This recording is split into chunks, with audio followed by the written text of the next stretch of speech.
Diagnóstico de lesión es el tema del curso, del que está desarrollando. Diagnóstico del órgano que está viendo, el diagnóstico anatomopatológico y finalmente las características histológicas o histopatológicas, ¿no?, que fundamentan el diagnóstico. Entonces, no se olviden esto es todo lo que tienen que desarrollar en la guía, para que puedan acordarse para el examen. Ahora sí vamos a pasar a lo que nos toca el día.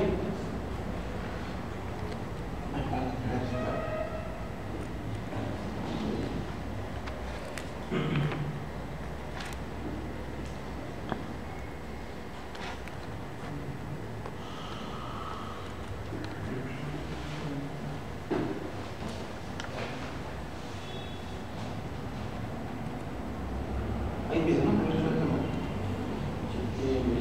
Ya. Sí, vamos a ver una lámina de necrosis grasa traumática con necrosis traumática de la grasa, por ejemplo, lo van a ver ahí. Es una lesión relativamente frecuente que se ve sobre todo en la región mamaria, más frecuente en la mama femenina. En sitios donde haya, ¿no?, donde hay tejido adiposo y haya ocurrido un golpe, ¿no? Entonces, generalmente la zona se necrosa y como pasa por los estadios inflamatorios hasta llegar a la fase reparativa, ¿no?, hasta llegar a la fase de fibrosis. Entonces, cuando se fibrosa la zona, una zona necrótica se fibrosa, entonces usualmente la paciente se la va a palpar como una nodulación, como una tumoración, ¿no? Y generalmente por eso acude al médico, porque se palpa una tumoración sólida a nivel mamario. No va por el golpe, porque a veces el golpe pasa desapercibido. Entonces, pasa el tiempo, se fibrosa y se palpa una zona tumoral, ¿no? Entonces, ahí es donde acude la paciente y lo que se ve es necrosis del tejido graso con zonas ya reparativas, que son zonas de fibrosis. Al siguiente vamos a ver. Entonces vamos a ver esto más o menos. El tejido adiposo, ustedes saben que normalmente el tejido adiposo, por el proceso por el procesamiento del tejido, no se ve. El alcohol y el silol degradan la grasa. Entonces, lo único que nosotros vemos al momento que examinamos un preparado histológico es el armazón de la célula transparente, ¿no? Huecos, transparentes, porque toda la grasa que contenía esos adipocitos ha sido eliminada por el procesamiento. En cambio, cuando hay necrosis grasa, como esta célula está necrosada, hay cambios que no se van a eliminar durante el procesamiento.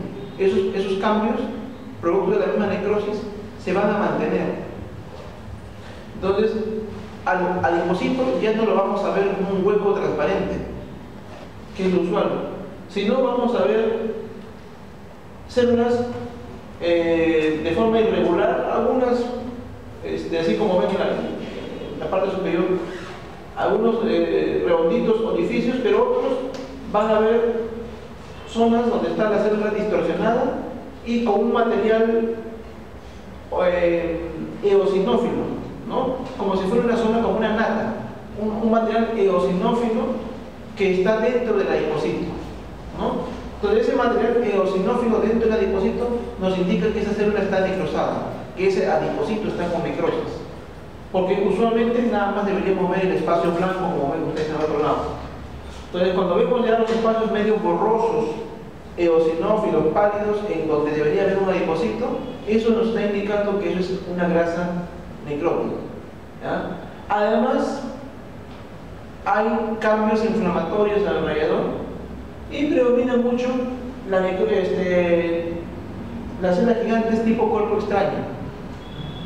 ¿Por qué? Porque el tejido adiposo se libera de la célula. Como hay necrosis celular, el tejido adiposo del adipocito sale y se comporta como un cuerpo extraño.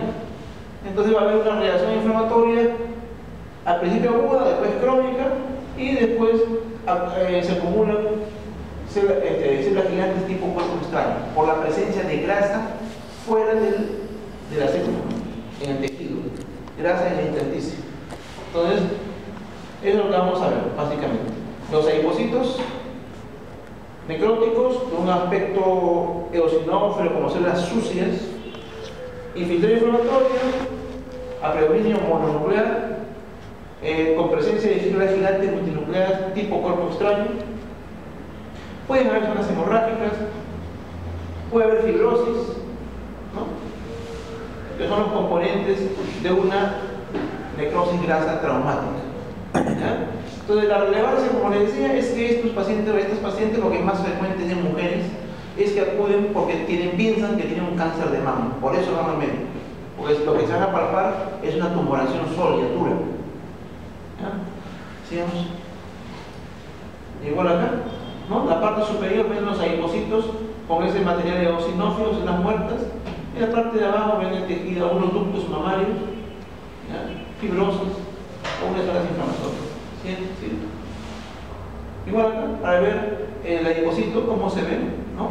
Ese material eosinófilo, ¿no? Que se ve dentro de lo que viene a ser el adipocito, porque normalmente debería verse huecos transparentes nada más. Y la membrana celular, ustedes ven que está discontinua y que la coloración no agarra un tono normal, es un tono más pálido, ¿no? Que nos indica que hay poca captación de colorante porque la célula no está vital. Una célula que está viva, que está vital, capta el colorante, ¿no? Adecuadamente. Acá no. Las células necróticas tienden a captar poco el colorante, por eso se ve más pálido de lo normal. Siguiente. Otro que vamos a ver es necrosis gangrenosa, que generalmente ocurre cuando hay obstrucción, ¿no? A un vaso terminal, una arteria terminal, ¿no? La gangrena, ¿no? Cuando se necrosa únicamente, gangrena seca, cuando en esa necrosis se agrega una infección, gangrena húmeda, ¿no? Es frecuente en los diabéticos. Siguiente. Y vamos a ver cambios, en este caso a nivel de la piel. Lo que se va a ver es cambios a nivel de la epidermis y cambios a nivel de la dermis. En la epidermis va a haber necrosis, puede haber ulceración de la epidermis, va a haber una hiperplasia. En las zonas donde están cercanas a una zona que está necrótica o ulcerada, va a haber una hiperplasia de las papilas. Una hiperplasia de las papilas, le llamamos nosotros hiperplasia pseudoepiteliomatosa, ¿no? Hay una hiperplasia de las papilas. Por debajo en la dermis hay infiltrado inflamatorio crónico y agudo, ¿no? El predominio crónico. Siguiente, no sé muy bien. Está fallando el proyector, ¿no? Entonces ahí lo que ven en ese corte es una zona ulcerada.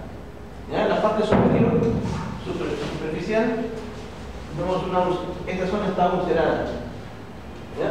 Acá vemos, acá está el epitelio normal, pero con una hiperplasia de las papilas, hiperplasia pseudoepiteliomatosa, que es un cambio reactivo.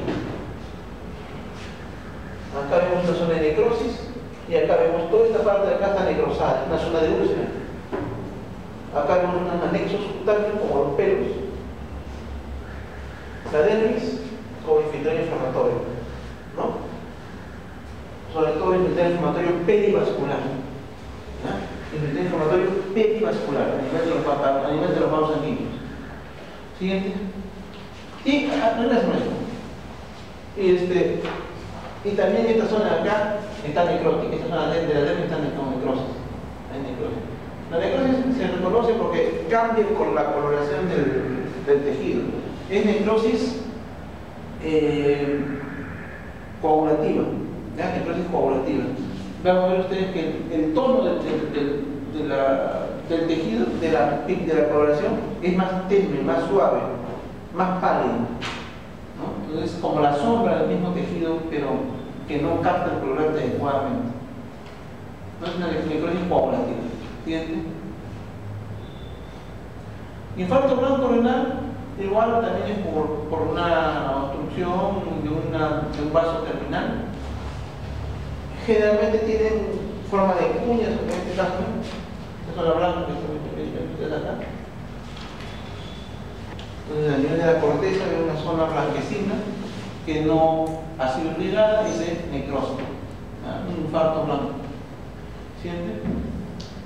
Igual también otro corte lo mismo.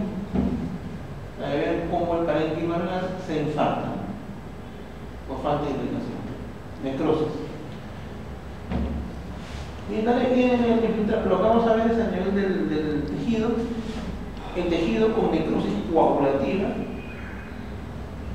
filtrado inflamatorio, perivascular también, intersticial. Y vamos a ver, en el caso de los riñones, a nivel de los túbulos, a nivel de los túbulos, cambios reactivos, es decir, las células de los túbulos van a estar pignóticas, ¿no? Van a estar con pignosis, van a estar más el núcleo va a estar mucho más llamativo de lo normal, ¿no? Eso es un cambio que se llama pignosis. Significa que están entrando en necrosis, ¿no? Siguiente. Trombosis venosa, no es básicamente un problema venoso que puede ser superficial, que puede ser trombosis venosa profunda. Más frecuentemente se ve trombosis venosa superficial, es frecuente. La trombosis venosa profunda es más rara, pero más peligrosa todavía. Entonces, se ven varices, ¿no? Se ven varices. En la pierna se edematiza, se pone roja, hay limitación funcional, hay dolor, ¿no? Todo por la obstrucción ocurrida por un coágulo, ¿no? ¿Siguiente? Entonces, el coágulo que se va a desarrollar a nivel del endotelio, ¿sí? Por la acumulación de los hematíes y fibrina, ¿no? Es un coágulo organizado, ¿no? Presencia de lo que vamos a ver histológicamente es los hematíes y la fibrina, es lo que va a caracterizar. Y algunas células inflamatorias, pero lo que más predomina acá es hematíes y fibrina. Los hematíes, bueno, son rojitos y la fibrina tiene un color basófilo, un color azulito, ¿ya? Un color basófilo pálido entremezclado con hematíes. Ese es el trombo organizado. Y la forma como lo vamos a diferenciar de un émbolo es que el trombo está adherido, ¿no? Está adherido al endotelio. No hay un límite que separe el endotelio del trombo. Entonces, al momento que vamos el tejido, vemos que en algún lado de repente el trombo está separado, pero en otras partes vemos que está unido íntimamente. O sea, se continúa. No podemos diferenciar como en este caso. Acá lo queda un poco separado, puede ser una retracción, puede ser que no esté, acá no esté obstruido completamente. Pero en esta zona está completamente unido. ¿Ya? Una unión íntima. No se puede desprender. Entonces eso le llamamos trombo. En este caso es un trombo hemático porque lo que vemos son hematíes fibrinas. Si que lo mismo viéramos y no hay una unión íntima, entonces en ese caso estaríamos hablando de un émbolo, ¿no? Siguiente.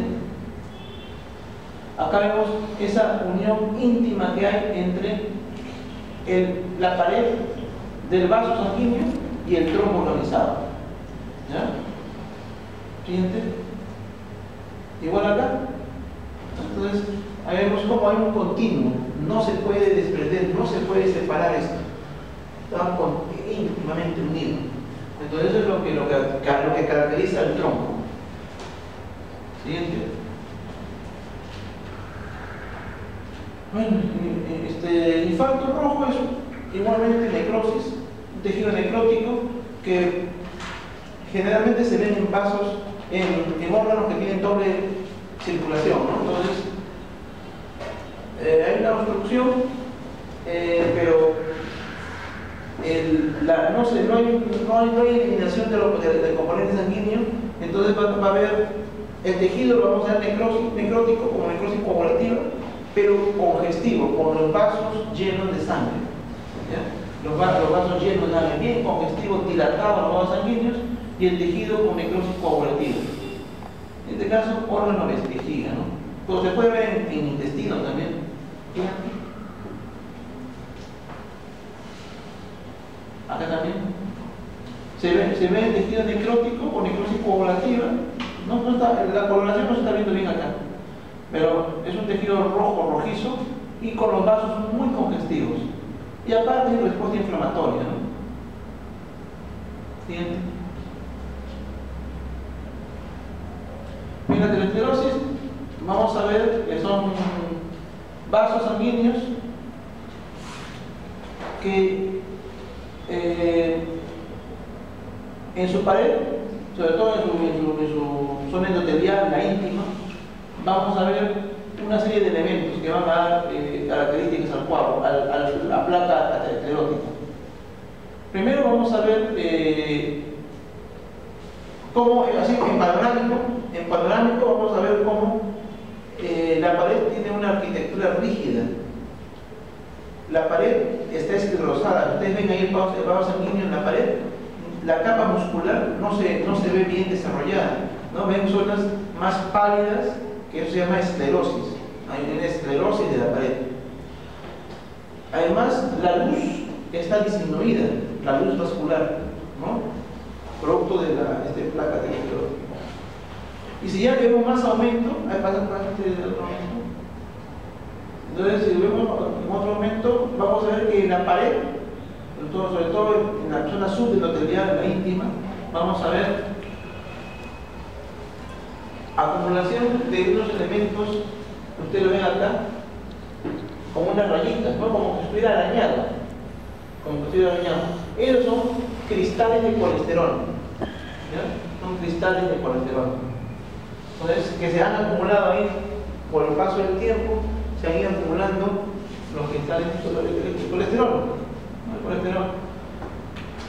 que cuando se liberan y se van al intersticio, se comportan como cuerpos extraños y se forman ahí cristales.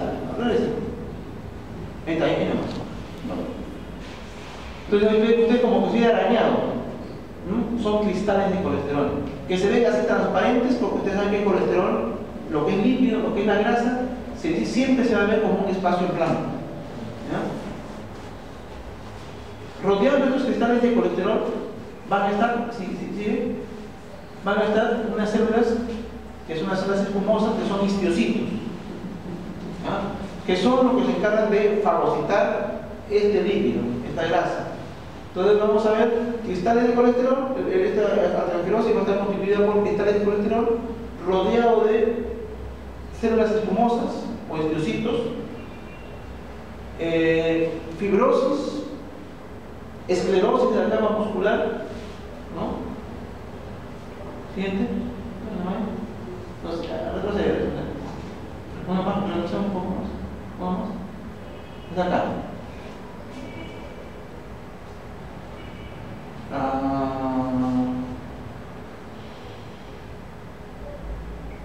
Entonces ahí vemos la esclerosis, como les decía. La capa muscular está esclerótica. La presencia de los cristales de colesterol.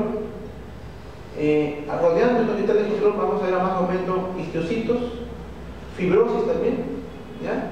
En algunos casos se va a ver calcificación. En algunos casos se puede ver calcificación distrófica, ¿ya? Calcificación distrófica, dice. Y ven ustedes cómo poco a poco eso va disminuyendo la luz del vaso sanguíneo. Siguiente. Y este creo lo último, granuloma. Granuloma es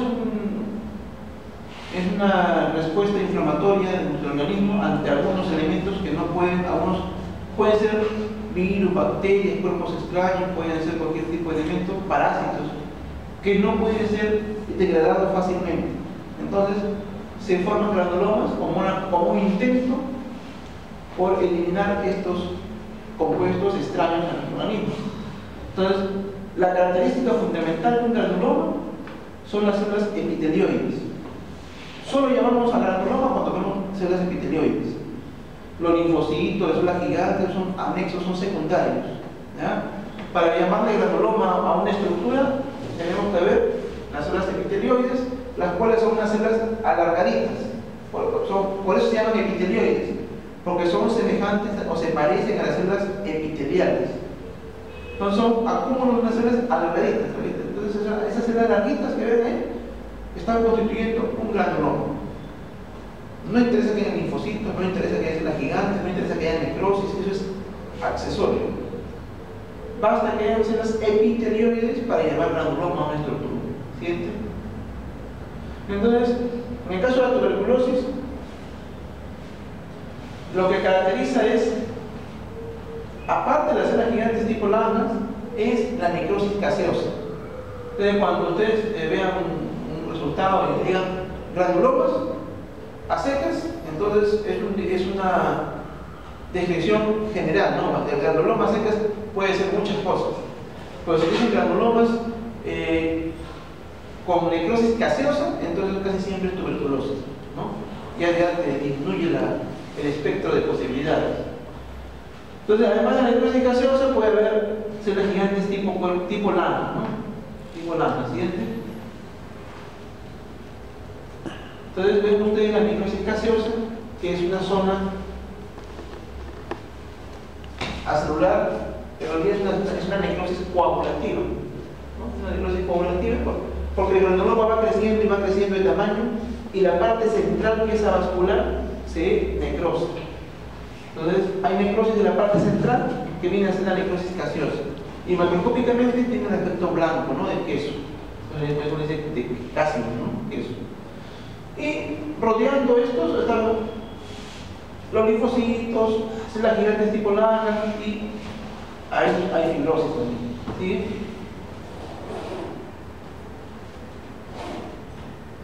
Bien. El quiste hiatídico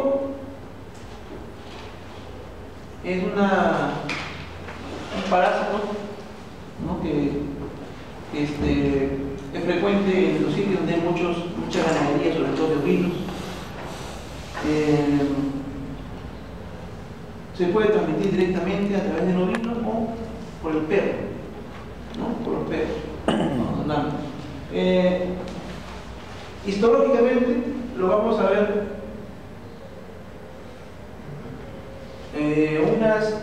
macroscópicamente se ven unas bolsas blancas nacaradas, como si alguna vez un cordón umbilical.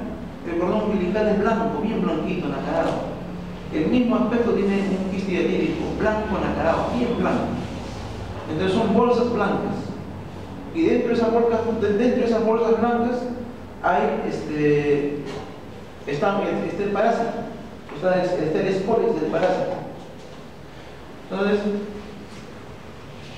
el equinococo granuloso, ¿no?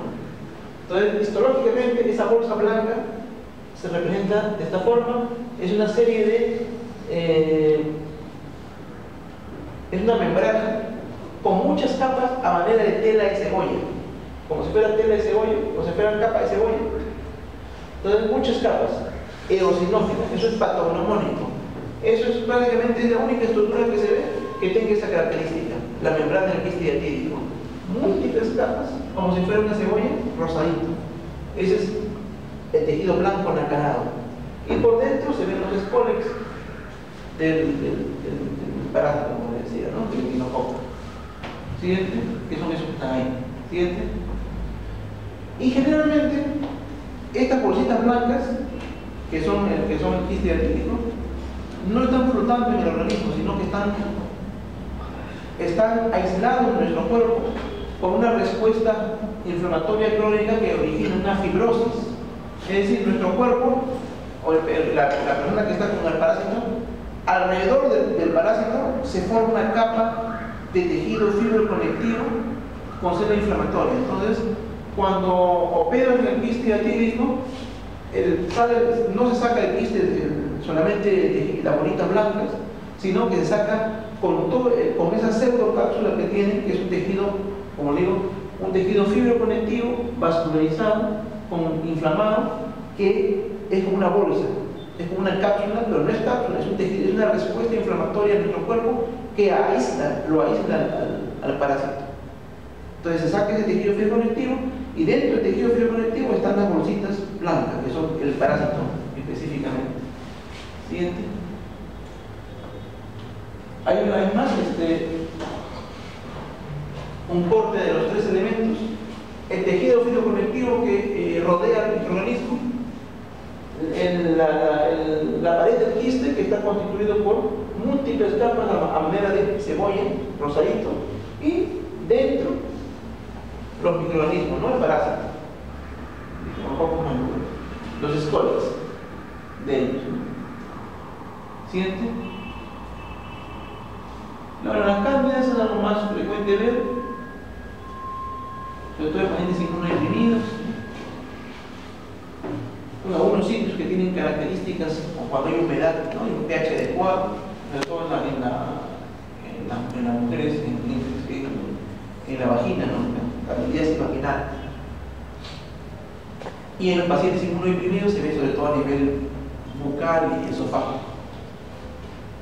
Entonces son estructuras alargadas, microscópicas alargadas, que pueden estar segmentadas, que formando pseudohifas, ¿no? Pseudohifas. Se ven de un color eosinófilo. Mejor se ven con la coloración de Paz. La coloración de Paz mejora la pigmentación de la membrana de estas cándidas, ¿no? Estas son pseudohifas, porque también puede haber esporas, ¿no? Que son puntitos, pero estos son pseudohifas. ¿Siguiente? Ahora lo vemos a un momento. Este es con Paz, y lo vemos muy frecuentemente en los papanicolaos. Los papanicolaos que se hacen para descartar, para despistaje de cáncer de cuello uterino, como un hallazgo se ven las cándidas, ¿no? Lo que está, este es un preparado de Papa Nicolau, que lo que resalta en este caso es la cándida, pero atrás ven las células epiteliales de la vagina, perdón, del cuello uterino, y esos otros pequeñitos que están más atrás son los Dotterling, ¿no? Los Dotterling, la flora Dotterling, que es normal de la vagina, ¿no? Son elementos normales de la vagina. Mantienen el pH adecuado a la vagina, esta flora Dotterling. Entonces son elementos que ven ahí en un preparado de Papa Nicolau. Siguiente. Eso no es candidiasis, eso es otra cosa. Esto es oxiulasis. Esto es oxiulo. Es decir, la luz. Sí, pues, en la luz del apéndice fecal se observan elementos extraños, ¿ya? Son elementos extraños. Estos acá está la mucosa del apéndice, acá también está la mucosa del apéndice, ¿ya? Algunos folículos linfoides, y aquí hay elementos extraños en esa mucosa, ¿ya? Que es un parásito. En este caso es un oxiulo, ¿no? Y en la parte donde está señalado el círculo es los huevos, son los huevos de ese oxiulo, ¿no? Porque el oxiulo también está cortado transversalmente, entonces ahí se ve longitudinalmente, entonces ahí se ven los huevitos. La característica del oxiulo es que tiene una pared gruesa, muy eosinófila, muy bien remarcada, que es la cutícula, ¿ya? La cutícula. Y esa cutícula está rematada por unas puntas. Si ustedes ven acá, tienen como unas puntitas, que son los espolones, ¿ya? Son los espolones que le permiten anclarse a la mucosa. Entonces, una cutícula y unos espolones. De esa forma lo reconocemos al oxiulo. Es un oxiulo, es oxiulasis. Siguiente. Oxígeno, entonces es oxígeno. ¿Ahí lo ven mejor? Identificado. Entonces dentro de la luz del, en este caso de la pente, sería frecuente verlo ahí. Un elemento extraño, la cutícula, y estas puntitas que ven ustedes acá, todos los oxígenos lo tienen. Son los colores. ¿Ya? Siguiente. ¿Hay más? Ya no. Creo que no hay. Listo. Entonces, creo que hasta ahí vamos a ver. ¿Alguna pregunta?